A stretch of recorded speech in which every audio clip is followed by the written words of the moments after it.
அருட்பெருஞ்சோதி அருட்பெருஞ்சோதி தனிப்பெரும் கருணை அருட்பெருஞ்சோதி.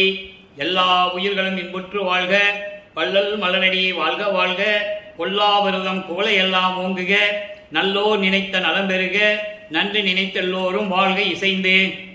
உலக மக்களே, அறிவார்ந்த அன்பர்களே, ஆண்மநேய ஒருமைப்பாடுடைய அன்பர்களே, அருட்பெருஞ்சோதி ஆண்டவருடைய திருவிளையாடலை பார்த்து கொண்டிருக்கிறோம். அருட்பெருஞ்சோதி ஆண்டவருடைய திருவிளையாடல் நமது பிள்ளை பெருமானவர்கள் திருவருட்பாவிலே ஒவ்வொரு திருமுறையிலிருந்தும் ஒவ்வொரு பாடலிலிருந்தும் நமக்கு விளக்கமாக அருளியிருக்கிறார்கள். அதை பார்த்து கொண்டிருக்கிறோம். அருட்பெருஞ்சோதி ஆண்டவர் 1823 ஆண்டு தன்னுடைய திருவிளையாடலை தொடங்கி 30/1/1874 இரவு 12 மணி வரையிலும் திருவிளையாடல் நடந்து முடிவடைகிறது. காரணம், இந்த பிரபஞ்சம் தோன்றிய காலத்திலிருந்தே 4 யுகங்களிலும் கிரேத யுகம், திரேத யுகம், துவாபர யுகம், கலியுகம் 4 யுகங்களிலுமே எவ்வளவோ திருவிளையாடல்கள் நடந்திருந்தாலும் கூட கலியுகத்தினுடைய கடைசி திருவிளையாடல் 1823 ஆண்டு தொடங்குகிறது.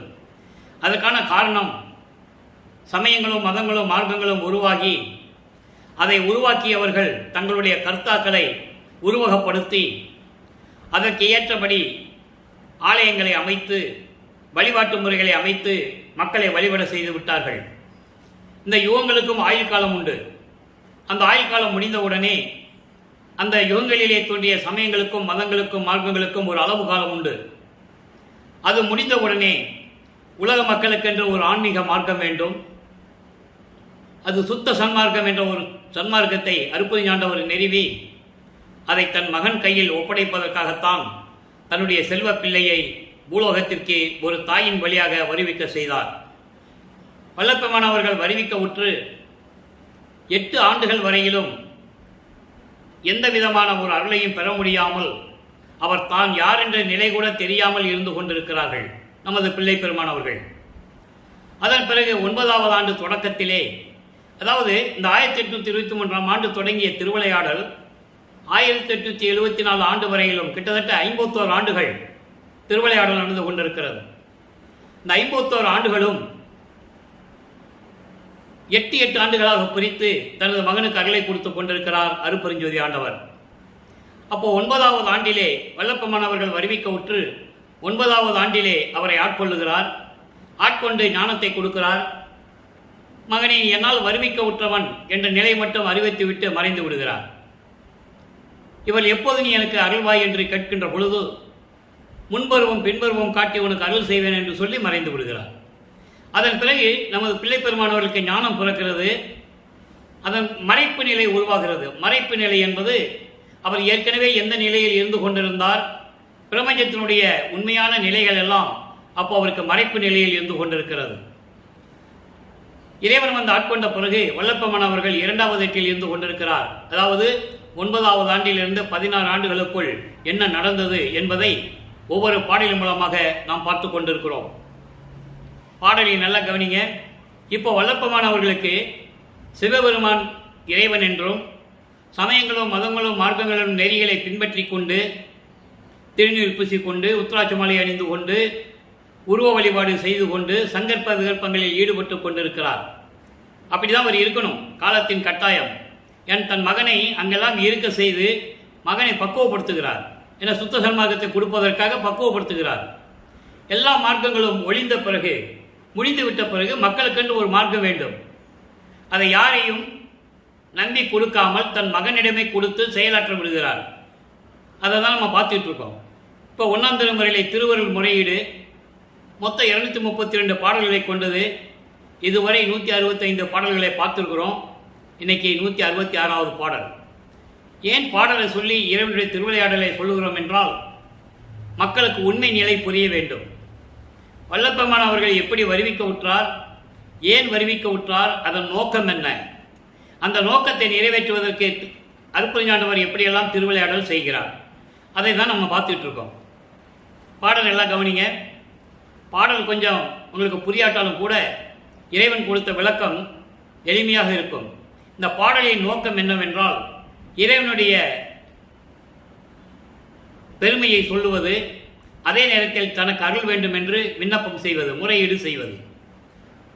சொல்லுகின்றோருக்கு அமுதம் போல் சுவை தரும் தொல் புகழாய் வெல்லுகின்றோர் இன்றி சும்மா அலையும் என் வேட நெஞ்சும் புல்லுகின்றோர் தம்மை கண்டால் எண்ணாம் கொல் புகழ் வெறும்பாய் மெல்லுகின்றோருக்கு ஒரு நெல் அவல் வாய்க்கில் விடுவர் அன்றே.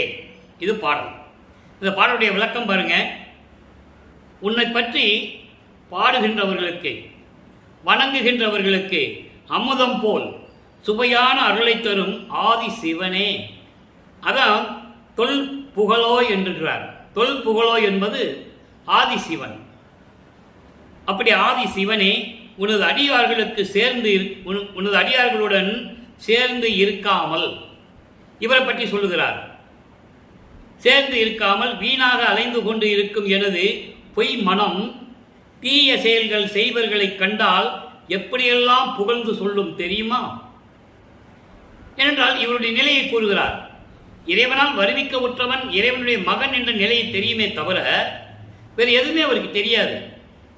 அப்ப சொல்றாரு, நான் தீயவர்களோட சேர்ந்து அவர்களை கண்டால் எப்படியெல்லாம் என்னுடைய மனம் புகழ்ந்து சொல்லுகிறது தெரியுமா. வெறும் வாய் மெல்லுகின்றவர்களுக்கு நெல் அவள் கிடைத்தால் விடுவார்களா? உலகில் இதை சொல்லுவாங்கல்ல, சும்மாவே அவன் இருக்க மாட்டான், வாய்க்கு அவளுக்கு கிடைத்தா சும்மா இருப்பானா அப்படின்னு சொல்லுவாங்க. உலகியல்ல ஒரு பழமொழி உண்டு. அதே போன்று இப்படியெல்லாம் இருக்கின்றவர்கள் நெல் அவள் கிடைத்தால் விடுவார்களா? அதுபோல என் நிலைமையும் இருந்து கொண்டிருக்கிறது.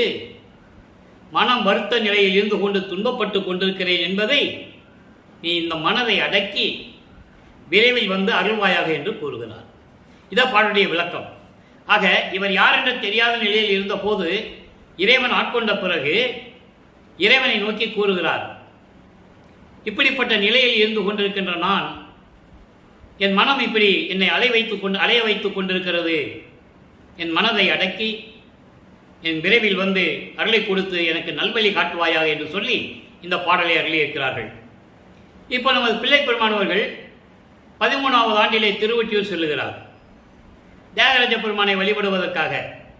ஏனால் இவர் 2வது எட்டில் இருந்து கொண்டு, அதாவது 16 ஆண்டுகளுக்குள் என்ன நடந்தது என்பதை 2ஆம் திருமுறையிலிருந்து பார்த்து கொண்டிருக்கிறோம். 2ஆம் திருமுறை மொத்தம் 113 பதிகங்களை கொண்டது, 1207 பாடல்களை கொண்டது. ஒவ்வொரு பதிகத்திலிருந்தும் ஒவ்வொரு பாடலிலிருந்தும் பார்த்து கொண்டிருக்கிறோம். இதுவரையில் 18 பதிகங்களை பார்த்திருக்கிறோம். திருவொற்றியூர் போறது, சிவாய நமச்சிவாயா சிவசிவாயின்னு சொல்லி போற்றி இறைவனை போற்றி புகழ்ந்து பாடுவது, விண்ணப்பங்கள் வைப்பது, அதன் பிறகு திருமுல்லை வாயிலுக்கு செல்லுவது, அங்கே மாசிலாமணி என்று மனம் உருகி பாடுவது, அதன் பிறகு திருவல்லித்தாயத்துக்கு செல்லுவது, அங்கேயும் மனம் உருகி பாடுவது, இப்படியே நிலைகள் தொடர்ந்து கொண்டிருக்கிறது. இன்று பதிகம் 19 அருள் விடை வேட்கை என்ற பதிகத்திலிருந்து பார்க்க போகிறோம். பாடல்கள் மிகவும் எளிமையான பாடல்கள். அருள் விடை வேட்கை என்பது எப்படியாவது இறைவனிடந்து அருளை பெற்றுக்கொள்ள வேண்டும் என்ற இயக்கத்தில் அவர் இறைவனிடம் முறையீடு செய்கிறார். விருப்பம், எப்படியாவது அருளை பெற வேண்டும் என்ற ஒரு பெரு விருப்பம் அவருக்கு இருக்குது அல்லவா. ஏனால் இறைவனால் வருவிக்கொற்ற மகன் என்று தெரிந்தும் கூட வெளியே சொல்ல முடியாது.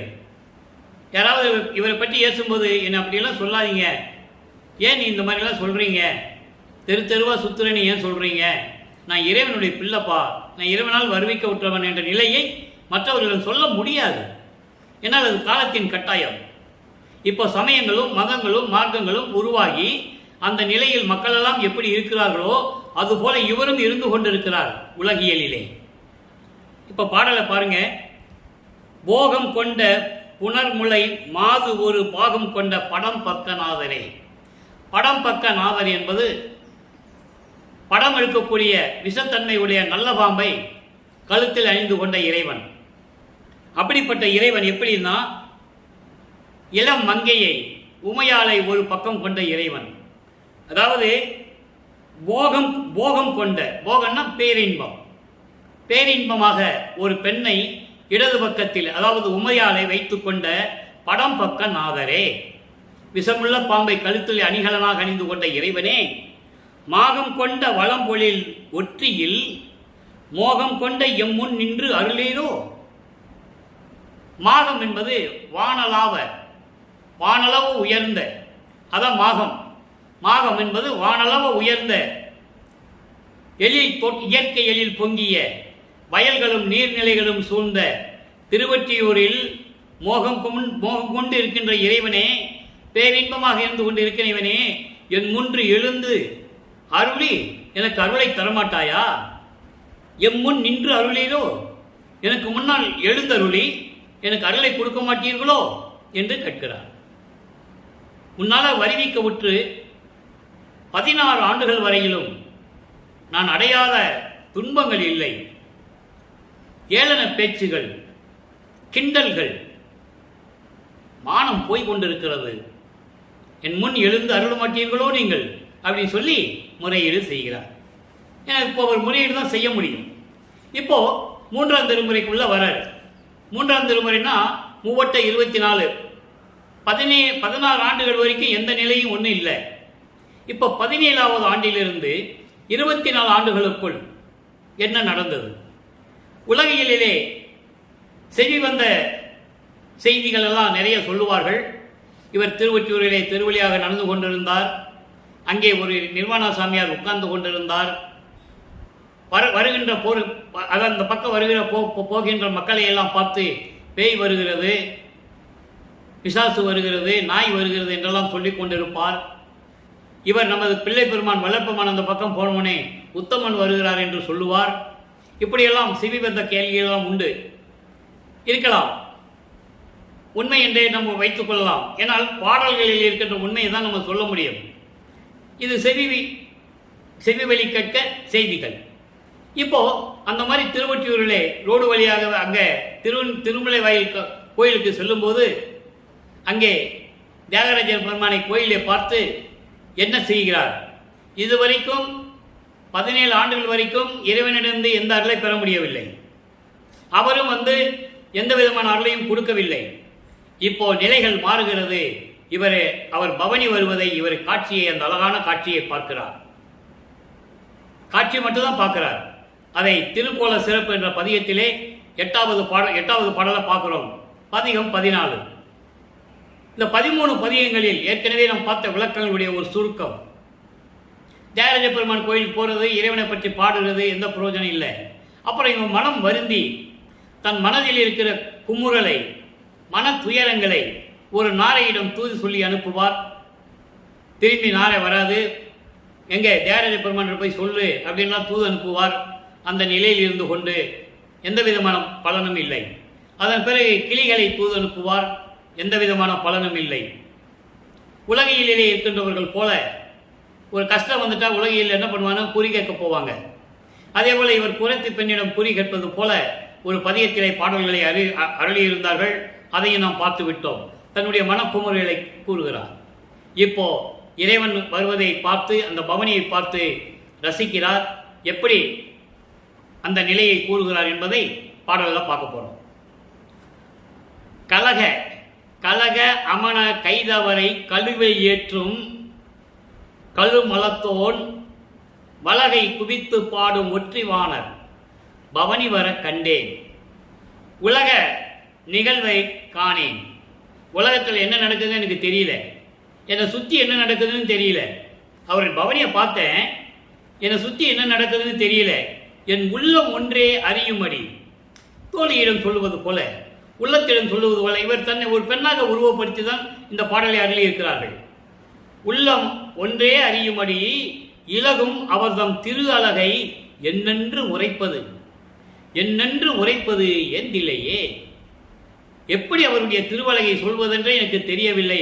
அவருடைய பவனியை பார்த்தேன், அவருடைய காட்சியை பார்த்தேன், அவருடைய அழகை ரசித்தேன். அது எப்படி சொல்லுவதென்று தெரியவில்லை என்று சொல்லுகிறார்.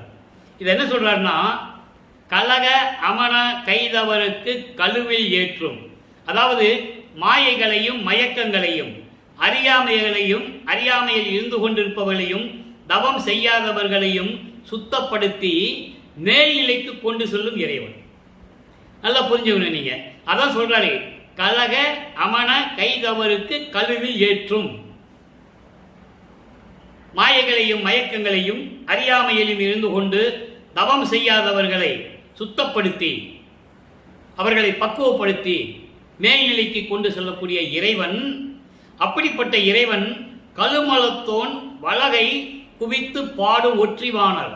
இங்கே கழு வளத்தோன் என்பவர் சம்பந்தரை குறிப்பிடுகிறார். சீர்காழியிலே சம்பை என்று சொல்லுவார், கழுவளத்தோன் என்று சொல்லுவார். கழுவளத்தோன் என்றால் சீர்காழியில் பிறந்தவர். சீர்காழியில் பிறந்தவர் சம்பந்தர் தன்னுடைய கையை கூப்பி வணங்கக்கூடிய இறைவன், திருவொற்றியூரிலே இருக்கின்ற இறைவன். அப்படிப்பட்ட இறைவன் பவனி வர கண்டேன், பவனி வர பார்த்தேன்னு சொல்றாரு. ஆக இவருடைய நிலைகள் மாறுகிறது. 16 ஆண்டுகளுக்கும் எந்த நிலையும் இல்லாத நமது பிள்ளை பெருமான் அவர்கள் 17வது ஆண்டு தொடக்கத்தில் இருந்து 24 ஆண்டுகளுக்குள் இந்த 3ஆம் திருமுறையிலே ஒவ்வொரு பதியத்திலே எப்படியெல்லாம் நமக்கு அருளி இருக்கிறார் என்பதை பார்த்து கொண்டிருக்கிறோம். இறைவன் பவனி வருகிறார், பவனி வர கண்டேன், உலக நிகழ்வை காணேன். உலகியல்ல என்ன நடக்குதுன்னு எனக்கு தெரியல, அவருடைய அழகை பார்த்து மெய்மறந்து நின்று கொண்டிருக்கிறேன். என்னை சுத்தி என்ன நடக்கிறதுன்னு தெரியல, என் உள்ளம் ஒன்றே அறியும்படி. என் உள்ளத்துக்கு ஒண்ணுதான் தெரியும் என் தோழியே, இலகும் அவர்தம் திரு அழகை. எப்படி விளங்கி கொண்டிருக்கின்ற அவருடைய அந்த அழகை என்னென்று உரைப்பது ஏந்தில்லையே, என்னென்று சொல்வதென்று எனக்கு தெரியவில்லை என் தோழியே என்று உலக மக்களுக்கு சொல்லுவது போல கூறுகிறார். உலக மக்களே, நான் இறைவனால் வருவிக்க உற்று வல்லப்பெருமான் கூறுகிறார். பாடலின் மூலமாக உலக மக்களுக்கு தெரிவிக்கிறார். அப்போ அவர் நிலை எப்படி இருந்தது? 202 ஆண்டுகள் ஆகிறது வல்லப்பெருமான்கள் வருவிக்க உற்று. அவர் அருட்பெருஞ்சோதி ஆண்டவராகிய 152 ஆண்டுகள் முடியப் போகிறது. வல்லப்பெருமானை பற்றி உண்மையான நிகழ்வுகளை எல்லாம், அவர் அருட்பெருஞ்சாண்டியுடைய மகன் என்ற நிலையையும், அவரை இதற்காக தான் வருவிக்க உற்றார் என்ற ஒரு உண்மையையும் உலக மக்களுக்கு யாரும் தெரியப்படுத்தவில்லை என்பதுதான் உண்மை. பொதுப்படையாக பேசினார்கள், பல கருத்துக்களை அவர்கள் கருத்துக்கேற்றபடி கூறினார்கள். ஆனால் இறைவனுடைய திருவிளையாடலை யாரும் கூறவில்லை என்பதுதான் உண்மை. அதனால் இவர் பாடலில் தெரிவிக்கிறார், உலக மக்களே, நான் இறைவனால் வருவிக்க உற்று என் வாலிபம் அந்த பருவம், அதாவது 24 ஆண்டுகள், 24 ஆண்டுகள் வரையிலும் நான் இறைவனிடமிருந்து எந்த அருளை பெற முடியவில்லை.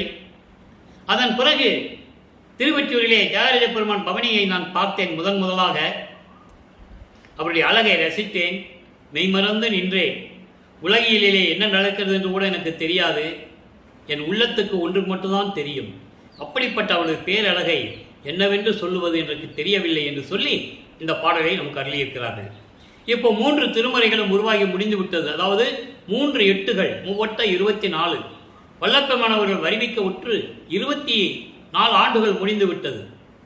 இப்போ 4வது எட்டில் என்ன நடந்தது, 25வது ஆண்டிலிருந்து 32 ஆண்டுகளுக்குள் என்ன நடந்தது என்பதை தான் 4ஆம் திருமுறையிலே ஒவ்வொரு பதியத்திலிருந்தே நாம் பார்த்து கொண்டிருக்கிறோம்.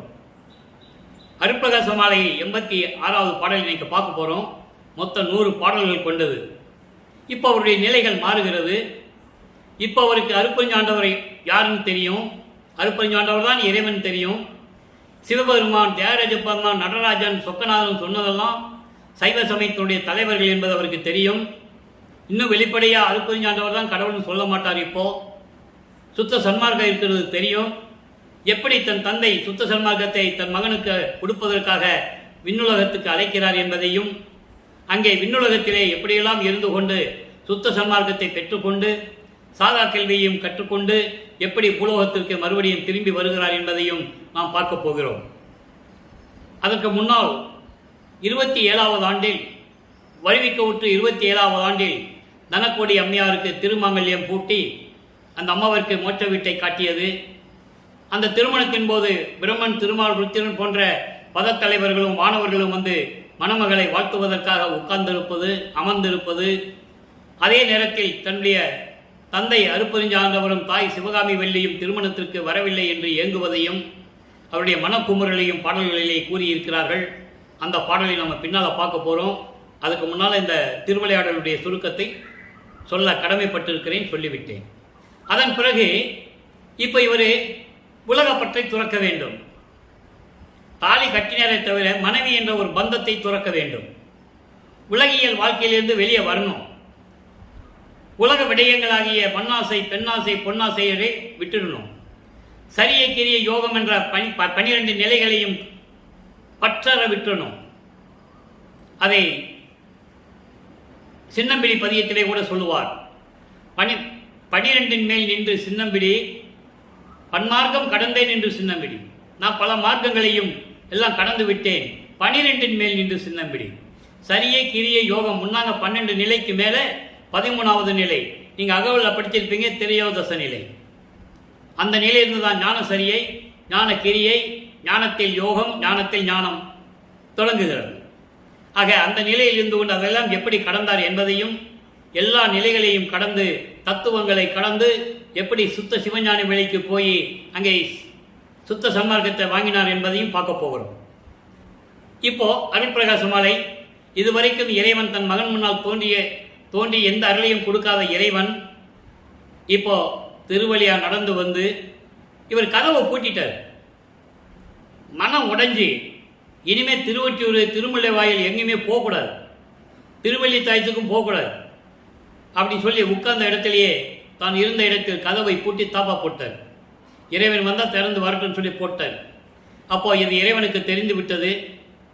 மகன் கடும் கோபத்தில் இருக்கிறார் என்று நினைத்து நேரடியாக சென்றால் மனம் சாந்தமடையாது என்று சொல்லி, மகன் சாந்தமடைய மாட்டான் என்று சொல்லி, ஏன்னா வளர்ப்பமான் கடும் கோபக்காரர். அப்போ அதனால் மகனை சாந்தப்படுத்த வேண்டும் என்பதற்காக தெருவழியாக எப்படி கால் பதிக்க நடந்து வந்து, கால் வலிக்க நடந்து வந்து தெருக்கதவை திறந்து, அவரே திறக்கிறார் அருப்பெருஞ்சாண்டவர், திறந்து மகனுக்கு அருளை கொடுக்கிறார். அதை பார்க்க போகிறோம். ஆதியுமாய் அந்தவுமாய் நடுவாகி, ஆதி அந்த நடுவில்லாத, எதுவுமே இல்லாத அருவம் என்று சொல்லுகிறார். ஆதியும் அந்தம், முதலும் முடிவும் இல்லாமாகி இடைப்பட்ட நடுவாகி, அதுவும் இல்லாத மந்தன வான் பொருளாய். மந்தன என்பது சிவ ரகசியத்தை உடையவர். வான் பொருளாய், வானத்தில் இருக்கின்ற, அதாவது கடவுள் இறைவன். வான் பொருள் என்பது விண்ணுலகில் இருக்கின்ற இறைவன். அப்படி பொருளாக விளங்கி கொண்டும் சோதியாகவும் சோதியெல்லாம் தோன்று பரமாகி துரியமுமாய் விளங்குகின்ற துணையடிகள் வருந்த. இறைவனுடைய திருவடியை சொல்றார். எப்படிப்பட்ட திருவடி கால் வலிக்க நடந்து வருதுன்னு சொல்றார். இங்கே ஆரிய மந்தமிழ நடுவமாகி இருக்கின்ற இறைவன் என்று சொல்லுவார். அங்கே ஆறாம் திருமுறையிலே ஆரிய மந்தமில்லா தோன்றிய அருப்பெருஞ்சோதி என்று பெயரிட்டு சொல்லுவார். இப்போ அவருக்கு தெரியும், சொல்ல முடியாது. ஏன்னா இன்னும் ஒரு சமயங்களையும் மதங்களையும் மார்களுடைய பற்றுகளை இன்னும் விடலை. இப்போ அருள் கொடுத்த பிறகுதான் எல்லாத்தையும் விடணும். அதனால சொல்றாரு, ஆதியை மந்தமாய் நடுவாகி, ஆதி அந்த நடு இல்லாத, அதுவும் இல்லாத ரகசியமாக. சிவ ரகசியம்னா என்ன அர்த்தம்? வெட்ட வெளி. வெட்ட வெளியாக இருக்கின்ற விண்ணுலகத்தில் இருக்கின்ற கடவுளாகவும் சோதியாகவும் சோதி சொருவமாகவும் தோன்றுகின்ற பரமாகி துரியமுமாய் அரிதுயில் நிலை, அரிதுரிய நிலையில் விளங்குகின்ற துணை அடிகள் வருந்த. அப்படிப்பட்ட திருவடிகள் வருந்த பாதி இரவிடை நடந்து வந்து, நல் இரவில் நடந்து வந்து, நான் இருக்கும் இடத்தை படர்ந்து, நான் இருக்கும் இடத்தை அடைந்து, மகன் இருக்கிற இடத்தை அவர் வரல், நான் இருக்கும் இடத்தை அடைந்து தெருக்கதவம் காப்பு அவிழ்க்க புரிந்து. அதான் அண்டர்லைன் வார்த்தை, முக்கியமான வார்த்தை. இவர் தாப்பா போட்டார்ல, இவர் திறக்க முடியாது, திறக்க மாட்டார். அவர் வந்து கதவை தட்ட மாட்டார். ஏன்னா மகன் வந்து திறக்க மாட்டார்னு அவருக்கு தெரியும். ஏன்னா அவ்வளோ கோபத்தில் இருக்கிறார் இவர். அதனால் அவரே அவருடைய அருளால் கையை காட்டுகிறார், தாப்பா விலகுகிறது. அவிழ்க்க புரிந்து ஓதி இலங்கும் என்னை அழைத்து, அதாவது அன்போடு உயர்ந்த நிலையில், சாந்தமான நிலையில், ஆனந்தமாக மகனே என்று என்னை அழைத்து, அதை ஓதி இலங்கும் என்னை அழைத்து என்று சொல்லுகிறார். மகனே என்று என்னை அழைத்து என் கரத்து ஒன்று கொடுத்தாய், என் கையிலே ஒரு அருள்கொடையை கொடுத்தாய். உடையவா, எல்லா அருள்களையும் உடையவனே, என்னையும் உடையவனே, நின் அருள் பெருமை என் உரைப்பேன் உகந்தே.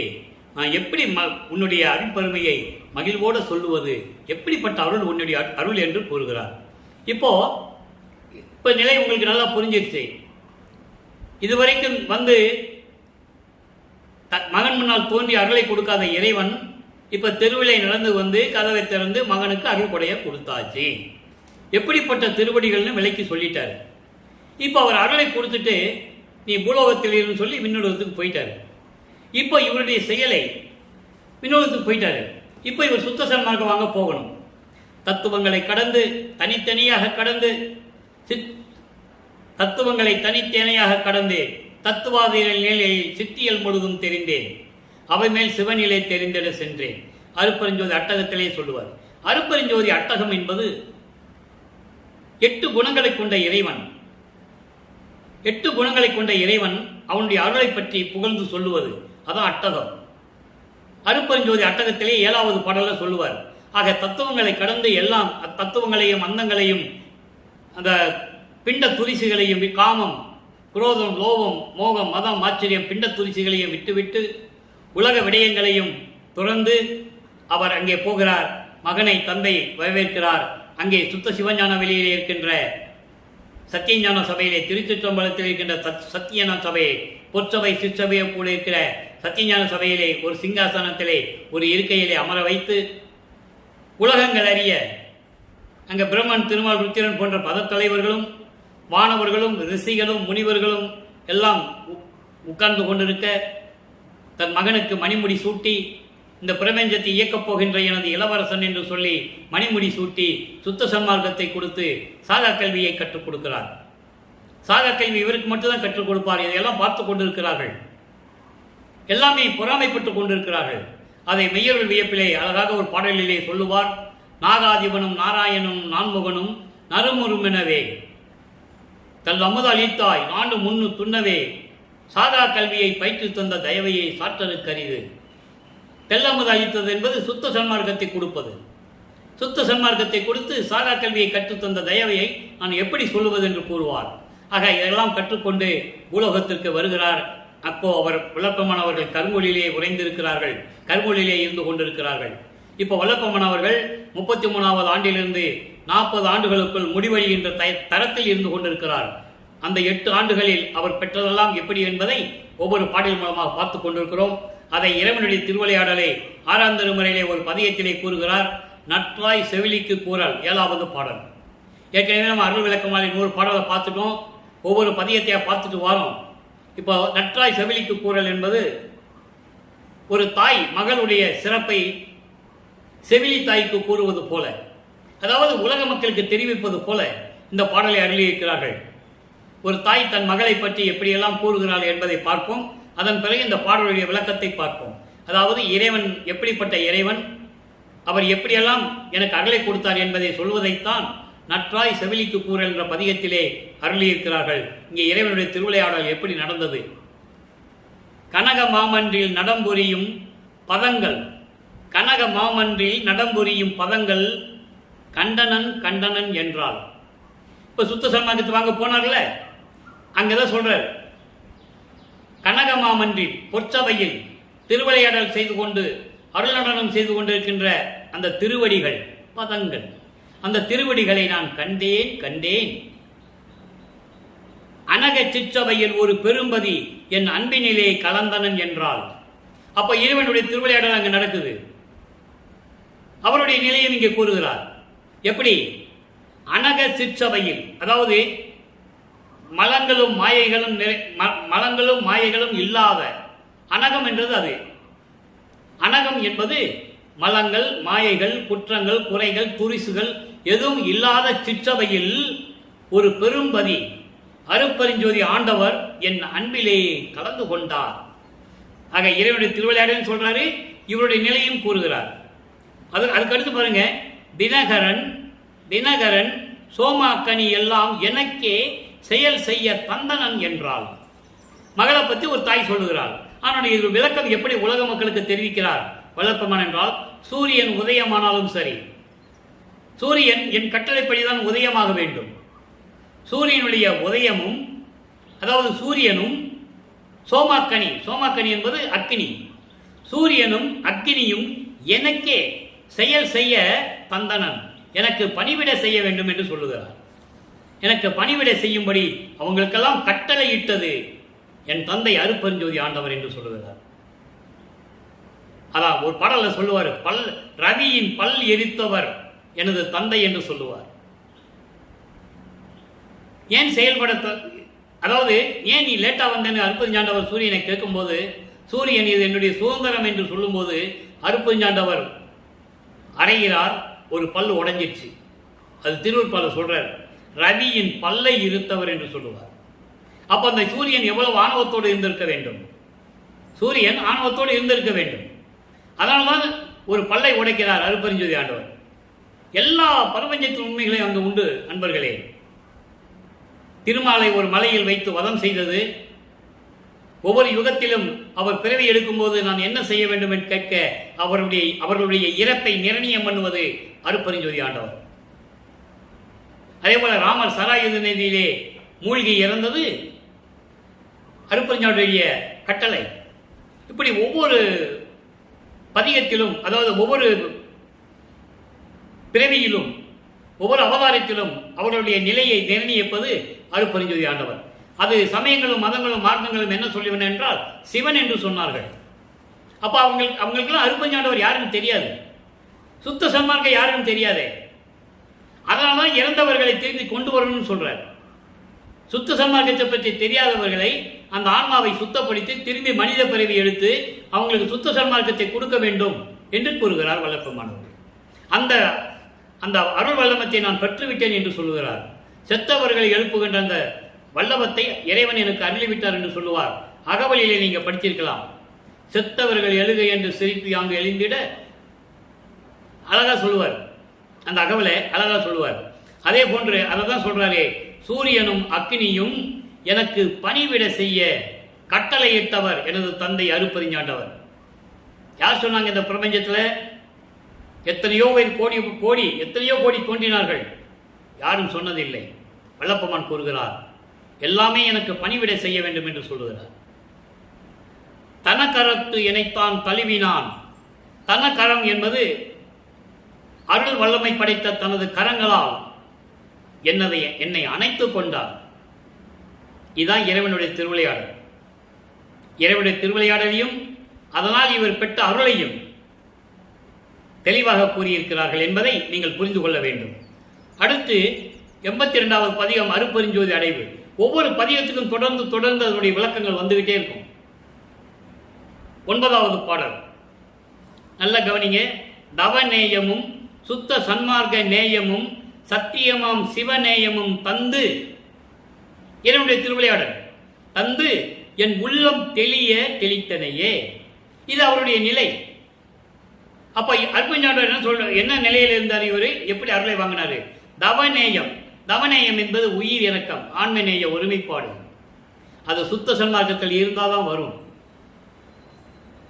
ஆசிரமம், உலகாச்சாரம், ஆசிரமம் எல்லாமே தடைகள் சுத்த சன்மார்க்கத்துக்கு. சமயங்கள், மதங்கள், மார்க்கங்கள்லாம் தடைகள். ஆன்மநேய ஒருமைப்பாட்டுரிமை எங்களுக்குள் எக்காலத்தும் எவ்விடத்தும் எவ்விதத்தும் எவ்வளவும் விலகாமல் நிறைந்து விளங்க செய்வித்தரல் வேண்டும். விண்ணப்பத்தில் சொல்லுவார். அப்படி உயிர் நேக்கம், உயிர் நோக்கம், ஆன்மநேய ஒருமைப்பாடும் சுத்த சன்மார்க்க நேயமும், சுத்த சன்மார்க்க நெறியும் சத்தியமாம் சிவநேயமும். சிவநேயம் என்பது சிவ அனுபவம். தந்து என் உள்ளம் தெளித்தனை தெளிவுபடுத்தினாய். என் உள்ளம் தெளிய, கலக்கத்தில் இருந்த என் உள்ளம் தெளிய. இவர் 32 ஆண்டுகள் வரைக்கும், வருவிக்க உற்று 32 ஆண்டுகள் வரைக்கும் சமயங்களையும் மதங்களையும் மார்க்கங்களையும் பின்பற்றி கொண்டிருந்ததனால் என் உள்ளம் கலங்கி விட்டது, குற்றங்களை சுமந்து கொண்டிருந்தது. அதை தெளிய வைத்து சுத்த சன்மார்க்கத்தை கொடுத்து, உயிர் இரக்கத்தை கொடுத்து, ஆன்ம நேயத்தை கொடுத்து, சிவ அனுபவத்தை கொடுத்து என் உள்ளத்தை தெளிய வைத்தாய், என் உள்ளத்தை சுத்தப்படுத்தினாய். நவநேய மன்றில் அருட்பெருஞ்சோதியை நாடி நின்ற இவனே அவன் என கொள்வர் உன் அன்பர் இருநிலத்தே. உன்னுடைய சாதுக்கள் எல்லாம் இவனே தான் அவன் என்ற நிலையை கூறிக்கொண்டிருக்கிறார்கள். அப்படின்னு என்ன அர்த்தம்னா, உன்னாலே வருவிக்க உற்றவன் இந்த மண்ணுலகிலே பட்ட துன்பங்களை எல்லாம் நான் எல்லாருமே பார்த்து கொண்டிருந்தார்கள். அதனால் நீ சுத்த சன்மார்க்கத்தை கொடுத்த பிறகு நான் பெற்ற பலன்களை எல்லாம், அருள்களை எல்லாம் பார்த்து இவன்தான் அவன் என்று கூறுகிறார்கள், விண்ணுலகத்திலும் மண்ணுலகத்திலும். அப்போ அந்த நிலையிலிருந்து என்னை உயர்த்தி விட்டாய் என்று சொல்லுகிறார். திருவிளையாடல் செய்து என்னுடைய நிலையை உயர்த்தி விட்டாய், இவனே அவன் என்று எல்லாரும் சொல்லுகிறார்கள். எவ்வளவு அருமையா சொல்றார் பாருங்க. இவன் அருப்பெருஞ்சோதி ஆண்டவர்ப்பா, இவன் தான் அவனாகி விட்டான் என்று சொல்லுவார். அதன் பிறகு அடுத்த பதியத்தில் அப்படியே சொல்லுவார் பாருங்க. அடிமை பேரு என்ற பதியத்திலே 8வது பாடல், ஆனேன் அவனா சொல்லிட்டாரா. இங்க சொல்லுவாரு, இவன் அவனே, இவன் அவன் என்று உன்னுடைய அன்பர்கள் எல்லாம் சொல்லிக் கொண்டிருக்கிறார்கள், விண்ணுலகத்திலேயும் பூலோகத்திலேயும். இவர் சொல்றார் அதுக்கு பிறகு, ஆனேன் அவனா, நான் அருப்பெருஞ்சோதி ஆண்டவராகிவிட்டேன். யாரும் வெளிப்படையாலும் சொல்ல முடியாது வல்லப்பனை தவிர. இவர் அதுக்காகவே வருவிக்க விட்டுருவார். ஆனேன் அவனா, அவன் அருளால் ஆங்காங்கே நானே கழித்து நடிக்கின்றேன்.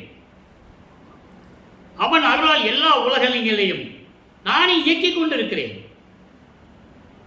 நடிக்கிறேன் என்ற அர்த்தம், இயக்கிக் கொண்டிருக்கிறேன். அவன் தயவால், அவன் அருளால். ஆனேன் அவனா, அருப்பெருஞ்சோதி ஆண்டவராகிவிட்டேன். அவன் அருளால் ஆங்காங்கே நானே கழித்து நடிக்கின்றேன். எல்லா உலகங்களையும் நானே இயக்கிக் கொண்டிருக்கிறேன்.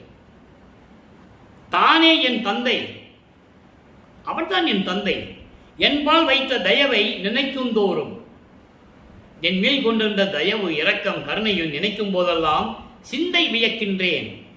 தெரிந்து எல்லாம் அறிந்து கொண்டேன். சிந்தம் அதாவது உள்ள மகிழ்ந்து கொண்டிருக்கிறேன் சொல்கிறார். ஆக அன்பர்களே, வல்லப்பனுடைய நிலையை பார்த்தீங்களா? யாராவது சொல்லிட்டாங்களா உங்ககிட்ட இது வரைக்கும்? ஆனேன் அவனா, அருப்பெருஞ்சோதி ஆண்டவராகிவிட்டேன். அவன் அருளால் ஆங்காங்கே நானே கழித்து நடிக்கின்றேன். அங்கங்க என்ன அர்த்தம்? எல்லா உலகங்களையும் நான் தான் இயக்கிக் கொண்டிருக்கிறேன்.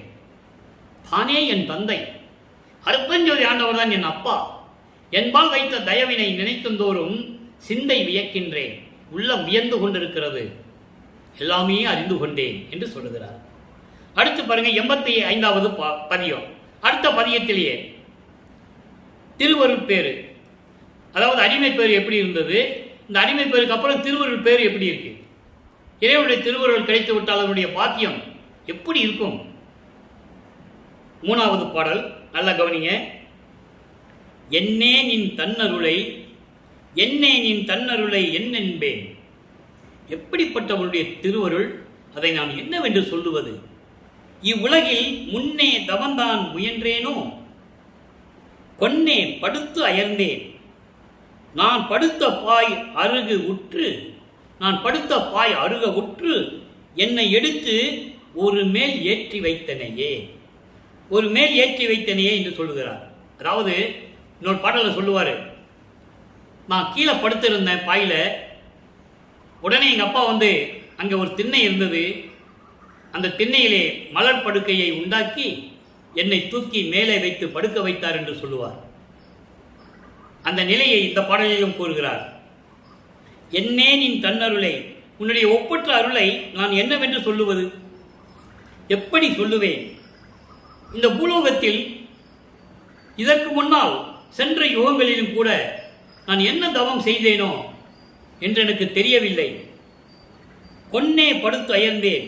வீணாக பொழுதை போக்கிக் கொண்டு சமயங்களிலும் மதங்களிலும் மார்க்கங்களில் இருந்தபோது வீணாக பொழுதை போக்கிக் கொண்டு நான் படுத்து தூங்கிக் கொண்டிருந்தேன். ஒரு காலகட்டத்தில் ஒரு தடவை நான் படுத்த பாய் அருகே வந்து என்னை தூக்கி எடுத்து மேல் இடத்தில் இருக்க வைத்தாய் என்று கூறுகிறார். இதனுடைய என்ன பொருள்னா, கீழ்நிலையில் என்னை இறக்க விடாமல் மேல்நிலைக்கு ஏற்றி விட்டாய் என்று சொல்லுகிறார். அதான் உள்கருத்து. இந்த நிலைகள் எல்லாம் மாறும்போது, அதாவது நான் சமயம் மார்க்கம் அதாவது சமயம் மார்க்கம் மதம் இந்த நெறிகளை பின்பற்றி கொண்டு வீணாக பொழுதை கழித்துக் கொண்டிருக்கின்ற வேளையில் என்னை ஆட்கொண்டு கீழ்நிலையில் இருந்த என்னை மேல்நிலைக்கு ஏற்றிவிட்டாய், சுத்த சன்மார்க்கத்தை கொடுத்து மேல்நிலைக்கு ஏற்றிவிட்டாய் என்று கூறுகிறார். இது அந்த பாலுடைய மைய கருத்து. அடுத்து பாருங்க, கைமாறின்மை. இவ்வளெல்லாம் செய்து விட்டாய், தந்தை மகனுக்கு நீ செய்து விட்டாய், நான் என்ன கைமாறு செய்ய போகிறேன்? நான் என்ன கைமாறு செய்ய போகிறேன்? உலக மக்களுக்கு தெரிவிக்கிறார் அதை. 3வது பாடல், மறுவும் உலகம் மதித்திடவே, மறுவும் உலகம் மதித்திடவே மரண பயம் தீர்த்து எழில் ஒரு நல் உருவும் பொருள் ஒன்று என தெளிந்த உணர்வும் என்றும் உளவாத திருவும் பரம சித்தி என்னும் சிறப்பும் இயற்கை சிவம் என்னும் ஓர் குருவும் கொடுத்தாய், நிந்தனக்கு கைமாறு ஏது கொடுப்பேனே. இறைவனுடைய திருவிளையாடலை சொல்லி அவர் எப்படியெல்லாம் அருளினார் என்பதை இந்த பாடலிலே கூறுகிறார். இப்படியெல்லாம் எனக்கு செய்தால் நமக்கு என்ன கைமாறு செய்ய போகிறேன் என்று கூறுகிறார். எப்படி? மறுவும் உலகம் மதித்திடவே, எல்லா உலகங்களும் என்னை வணங்கும்படி, மதிக்கும்படி, போற்றும்படி, புகழும்படி மரண பயம் தீர்த்து, என்னுடைய மரண பயத்தை தீர்த்து, எழில் ஒரு நல் உருவம் கொடுத்து, முத்தேகத்தை கொடுத்து, சுத்த தேகம், புரண தேகம், ஞான தேகம் 3 தேகத்தையும் கொடுத்து, பொருள் ஒன்று என தெளிந்த உணர்வும் கடவுள் ஒருவர்தான் என்ற நிலையை என் உள்ளத்திற்கு அறிவித்து, என்றும் உளவாத திருவும், திரு என்றால் அருள், என்றும் அழியாத உன்னுடைய அருளையும் கொடுத்து, பரமசித்தி என்னும் சிறப்பும், மேலான சித்தி என்ற சிறப்பையும் எனக்கு கொடுத்து, இயற்கை சிவம் என்னும் ஓர் குருவையும் கொடுத்தாய். இயற்கை உண்மை விளக்க கடவுளாகிய அருட்பெருஞ்சோதி ஆண்டவர் என்கின்ற குரு நீதான் எனக்கு குரு, அதையும் கொடுத்து விட்டாய். என்ன கைமாறு செய்ய போகிறேனே எனக்கு தெரியவில்லை என்று கூறுகிறார். ஆக இறைவனுடைய திருவிளையாடலையும் இறைவனிருந்து என்னெல்லாம் பெற்றுக்கொண்டார் என்பதையும் இந்த பாடலிலே தெளிவாக எளிமையாக நமக்கு அருளியிருக்கிறார்கள். இப்படிப்பட்ட இறைவனை, இப்படிப்பட்ட இறையருள் பெற்ற நமது பிள்ளை பெருமானை, வள்ளல் பெருமானை ஒரு சாதாரண மனிதனாகவே சித்தரித்து, அதன் பின்பு துறவியாக்கி, அதன் பின்பு பாடலாசிரியராக்கி, இப்படியே தான் பேசினாங்க. அவர் என்ன சொல்றாருன்னு பார்த்தீங்கல்ல, இந்த உண்மையை சொல்வதற்காகத்தான் ஒவ்வொரு பாடலின் மூலமாக நான் உங்களுக்கு திருவிளையாடலை சொல்லிக் கொண்டிருக்கிறேன். கதையாகவோ கற்பனையாகவோ இதெல்லாம் சொல்லவே முடியாது. புராணங்களில் வந்தால் ஜோடிப்பாங்க, அப்படியே இடையில சில கிளைக்கதைகள் எல்லாம் வரும். இங்க எதுவுமே வராது. எல்லா உலகங்களும் என்னை போற்று மதிக்கும்படியும், அதோடு என்னுடைய மரண பயத்தை தீர்த்தும், முத்தேகத்தை கொடுத்தும், நீதான் கடவுள், ஒரே கடவுள் என்ற நிலையையும் எனக்கு உணர்த்தி, என்றும் அழியாத அருள்களை எல்லாம் கொடுத்து, பரம சித்தி என்னும் ஒரு உயர்ந்த நிலையையும் எனக்கு கொடுத்து, இயற்கை உண்மை விளக்க கடவுள் என்று சொல்லக்கூடிய உன்னுடைய நிலையையும், நீதான் எனக்கு குரு என்ற நிலையையும் எனக்கு அறிவித்து, இப்படியெல்லாம் எனக்கு திருவிளையாடல் செய்து அருளை கொடுத்தாயே, நான் என்னவென்று சொல்லுவது, உனக்கு நான் என்ன கைமாறு செய்வது என்று சொல்லி இந்த பாடலை நமக்கு அருளியிருக்கிறார்கள். இப்போ இறைவன் வந்து திருவிளையாடல் செய்ததையும், மகன் எப்படியெல்லாம் தன்னுடைய மகன் அருளை பெற்றுக்கொண்டார், வள்ளல் பெருமான் பெற்றுக்கொண்டார் என்பதையும் தெளிவாக பார்த்து விட்டோம். அடுத்து பதிகம் உற்றது உரைத்தல், 90வது பதிகம். இறைவனிருந்து பெற்றதை பற்றி சொல்லுவது. அங்கேயும் இறைவனுடைய திருவிளையாடல் என்ன நடந்தது என்று கூறுவார். 3வது பாடல். ஒவ்வொரு பதியத்துக்கும் இந்த பதியத்துக்கும் தொடர்பு உண்டு. அதாவது கைமாறு என்னும் 3வது பாடல் என்ன சொன்னார்னா, உற்றது உரைத்தல்ல அந்த பாடலுக்கு விளக்கம் இருக்கும். அது இறைவனுடைய தயவும் கருணை இருந்தால்தான் உங்களுக்கு தொடர்பு பற்றி சொல்ல முடியும். அதான் சொல்றேன், கனெக்டிவிட்டின்னு சொல்லுவேன். ஒவ்வொரு பாடலுக்கும் ஒரு கனெக்டிவிட்டி உண்டு. இப்போ இந்த 3வது பாடல் என்ன சொல்றாரு? அருளே உணர்த்த அறிந்து கொண்டேன், அருளே உணர்த்த அறிந்து கொண்டேன், அடுத்த தருணம் இது என்று இருளே தொலைந்தது, இடர் அனைத்தும் என்னை விட்டு அகன்றது. தெருளேனா அருள் பக்குவம் கூடிய இறைவனே, திருச்சிற்றம்பலத்தாடும் சிவமே, அருட்பெருஞ்சோதி, எல்லாம் செய்ய வல்ல பொருளே இறைவனே, இனி நான் வீண் போது போக்க மாட்டேன் கண்டாயே. இதனுடைய விளக்கம் பாருங்க. அருளே உணர்த்த அறிந்து கொண்டேன், உன்னுடைய அருள் எனக்கு எல்லாத்தையும் உணர்த்தியதனால் இந்த பிரபஞ்சத்தின் உண்மைகளை எல்லாம் அறிந்து கொண்டேன். அடுத்த தருணம் இது என்று, நீயும் நானும் ஒன்றாக கலந்து கொள்ள நேரம் வந்துவிட்டது, இதுதான் நல்ல நேரம் என்று நான் உன்னுடைய அருளால் நீ உணர்த்த நான் உணர்ந்து கொண்டேன். அதான் அந்த வரிக்கு விளக்கம். நல்லா புரிஞ்சுக்கணும். நீங்க நம்ம 2 பேரும் ஒன்றாக கலக்க போறதே, இதுதான் நல்ல நேரம் மகனே என்று சொல்லி உன்னுடைய அருள் எனக்கு உணர்த்த நான் அறிந்து கொண்டேன், உணர்ந்து கொண்டேன், தெரிந்து கொண்டேன். இருளே தொலைந்தது, அதனால் அறியாமை நீங்கியது, இடர் அனைத்தும் என்னை விட்டு அகன்றது. இடர் என்பது துன்பம், துயரம், பயம், அச்சம் எல்லாமே அதில் வந்துடும். அது மொத்தமாக சேர்த்து தான் இடர் என்று சொல்லுகிறார். தடைகள் எல்லாத்தையும் சேர்த்து சொல்றார். என்னை விட்டு அகன்றது, தெருளே, அருள் பக்குவம் கொண்ட இறைவனே, சிற்றம்பலத்தாடும் சிவமே. சிவம் என்றால் அருட்பெருஞ்சோதி. திருச்சிற்றம்பலத்திலே திருவிளையாடல் செய்து கொண்டிருக்கின்ற அருட்பெருஞ்சோதியே, எல்லாம் செய்ய வல்ல பொருளே, எல்லா செய்ய வல்ல இறைவனே, இனி நான் வீண் பொழுது போக்க மாட்டேன். நீ என்ன கட்டளை இடுகிறாயோ அதை என் பணியாக நான் செய்வேன் என்று சொல்லி இறைவனிடம் சொல்லுகிறார். இப்போ தனித்திரளங்கள்னு ஒரு பதியம். இப்போ இதெல்லாம் சொன்னதுக்கும் இந்த பாடலுக்கும் ஒரு கனெக்டிவிட்டி இருக்கு. பொருள் ஒத்து போகின்றதனால் இந்த பாடலுடைய விளக்கம் தர நான் கடமைப்பட்டிருக்கிறேன். தனித்திரளங்கள் 3வது பாடல், அங்கேயும் 3வது பாடல், 63வது பாடல். கள்ளத்தை அற்ற உள்ளத்தை பெற்றேன். கள்ளத்தை அற்ற உள்ளத்தை பெற்றேன். எப்படி பெற்றார் சொல்கிறேன். கன்றி கனிந்த மன்றில் புகுந்தேன். கன்றி கனிந்த மன்றில் புகுந்தேன். நூல் விளக்கம் வேறு, சுத்த சன்மார்க்க விளக்கம் வேறு. தெல்ல தெளிந்த வெள்ளத்தை உண்டேன். செய்வகை கற்றேன், உய்வகை உற்றேன். அல்ல குறையா வள்ளல் பொருளை, அம்பல ஜோதியை, எம் பெருமானை, எம் பெரு வாழ்வை பள்ளிக்குள் பாடி படிக்கின்றேன். நல்லா கவனிக்கணும். பள்ளிக்குள் பாடி படிக்கின்றேன், மேலும் படித்தேன், எனக்கும் படிப்பித்தவாறே.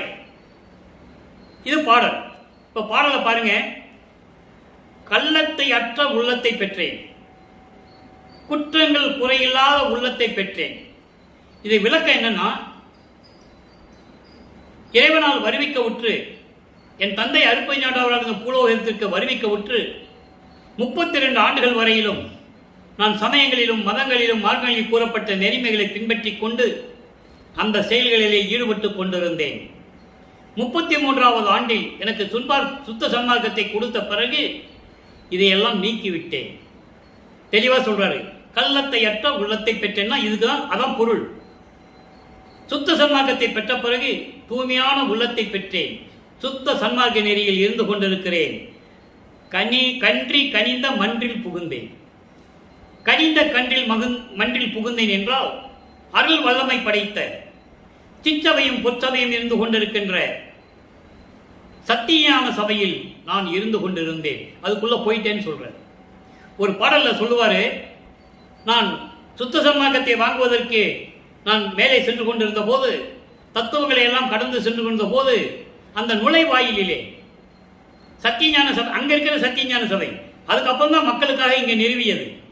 அங்கே சுத்த சிவஞான வழியிலே எப்படி இருக்குதோ அதே நிலையை தான் வல்லற்பமன் மக்களுக்காக நிறுவியது. அந்த டாபிக் இப்ப பேச வேண்டாம். அந்த தலைப்பை பேசுறதுக்கு இன்னும் நமக்கு நாட்கள் இருக்கிறது.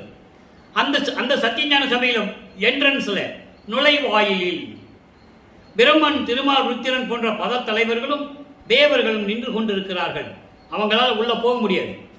அவங்க தத்துவங்களை கடந்தவர்கள் அல்ல, ஆசைகளை விட்டவர்கள் அல்ல, மண்ணாசை, பெண்ணாசை, பொன்னாசை கொண்டவர்கள். நீங்க புராணங்களே படிச்சிருக்கலாம். பிரம்மனும் திருமால் ருத்திரன் செஞ்ச அட்டுழியங்கள் எல்லாம் புராணங்களே சொல்லியிருக்கு. அவங்கெல்லாம் சத்தியஞான சபைக்கு வெளியே தான் இருக்காங்க. படி கூட ஏற முடியல. நான் போனேன், எல்லாம் என்னை பார்த்து மௌனமா இருந்தாங்க. இவங்க யாரும் பேசல. யாரு பிரம்மன் திருமாலாம் என்கிட்ட யாரும் பேசல. அங்க இருந்த தேவர்கள் சொன்னாங்க, நீங்க போங்க சாமி, நீங்க போகலாம், நீங்க போங்க அப்படின்னு சொன்னாங்க. நான் உள்ள போனேன்னு சொல்லுவார். அதைதான் இங்க சொல்றாரு. கன்றி கனிந்த மன்றில் புகுந்தேன். சமயங்களும் மதங்களும் மார்க்கங்களும் குறியீடுகள் இல்லாத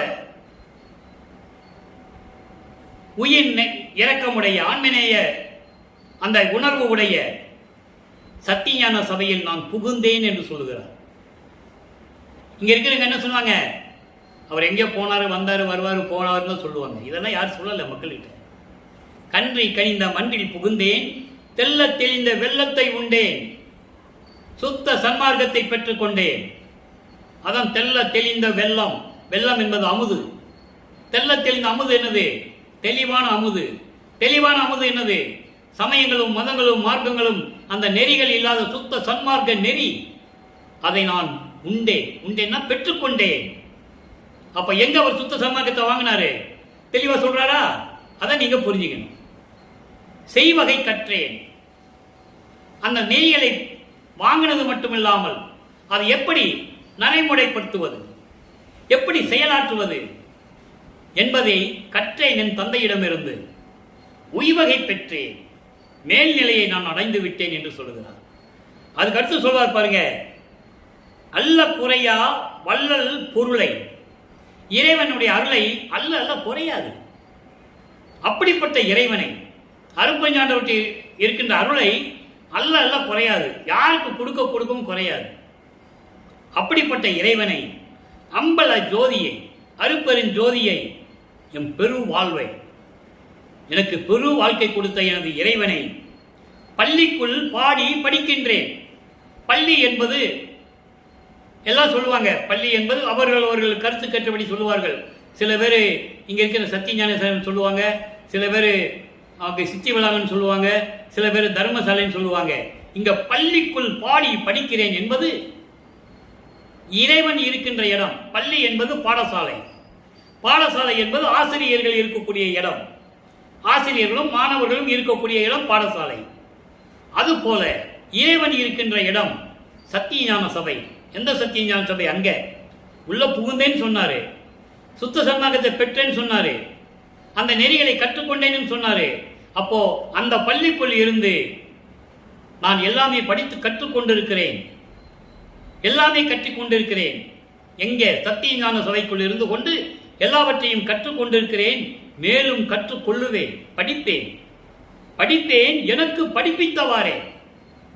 என் தந்தை எனக்கு எப்படி சொல்லிக் கொடுத்தார், எனக்கு எப்படி கற்றுக் கொடுத்தார், சாகா கல்வியை எப்படி கற்றுக் கொடுத்தார், சுத்த சன்மார்க்க நெறிகளை எப்படி பின்பற்ற வேண்டும் என்று கற்றுக் கொடுத்தார். அதே போல அவர் கற்றுக் கொடுத்தது போல இம்மி இசையாமல் பிசகாமல் சிறிதளவு கூட வேறுபாடு இல்லாமல் என் தந்தை கற்றுக் கொடுத்தபடி நான் இன்னும் கற்றுக்கொள்ளுவேன். தெளிவா சொல்றேன். இதுதான் இந்த பாடலுடைய விளக்கம். இந்த விளக்கத்தை தருவதற்காக தான் இந்த பாடலை எனக்கு இறைவன் அறிவுறுத்தியதனால் இந்த விளக்கத்தை உங்களுக்கு விளக்கி கொண்டிருக்கிறேன். இப்ப நல்லா புரிஞ்சுக்கிட்டீங்களே? அதாவது முதல்ல என்ன சொல்றாரு? சத்தியஞான சபைக்குள்ள புகுந்தேன்னு சொல்றாரு. புகுந்த பிறகு என்ன சொல்றாரு? சுத்த சன்மார்க்கத்தை பெற்றேன்னு சொல்றாரு. சுத்த சன்மார்க்கத்தை பெற்றேன் பிறகு என்ன சொல்றாரு? செய்வகை கற்றேன் என்று சொல்றார். அந்த நெறிகளை எப்படி பின்பற்றக்கூடாது என் தந்தையிடம் இருந்து கற்றுக்கொண்டேன் என்று சொல்லுகிறார். அப்புறம் அந்த இடம் என்ன இடம்? பள்ளி, பாடசாலை. அவர் என் இறைவன், என் தந்தை எப்படியெல்லாம் எனக்கு கற்றுக் கொடுத்தாரோ அப்படியெல்லாம் நான் கற்றுக்கொண்டிருக்கிறேன், இன்னும் கற்றுக்கொள்ளுவேன். தெளிவாக இந்த பாடலை நாம் கருளி இருக்கிறார்கள். அடுத்து பாருங்க, மெய்யர்கள் வியப்பு 63வது பாடல். இப்போ திரு அலங்கள்ல, தனித்திரு அலங்கள்ல 63வது பாடல தெளிவா சொல்லிட்டாரு. இப்போ மெய்யர்கள் வியப்புல 63வது பாடல்ல அது கற்ற பிறகு அவருடைய நிலை என்ன? என் தந்தை கற்றுக் கொடுத்தபடி நான் கற்றுக்கொண்டிருக்கிறேன், செய்வகை கற்றன் என்று சொல்லுகிறார்.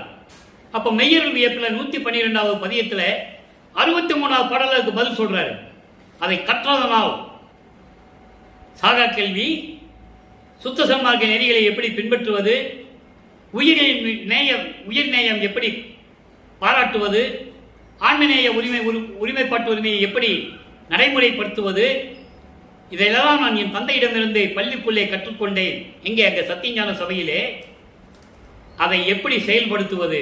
அது செயல்படுத்தின பிறகு என்ன சொல்றாரு? தாங்கள் விடுதல் இரண்டும் எனக்கு சமமாயிற்று.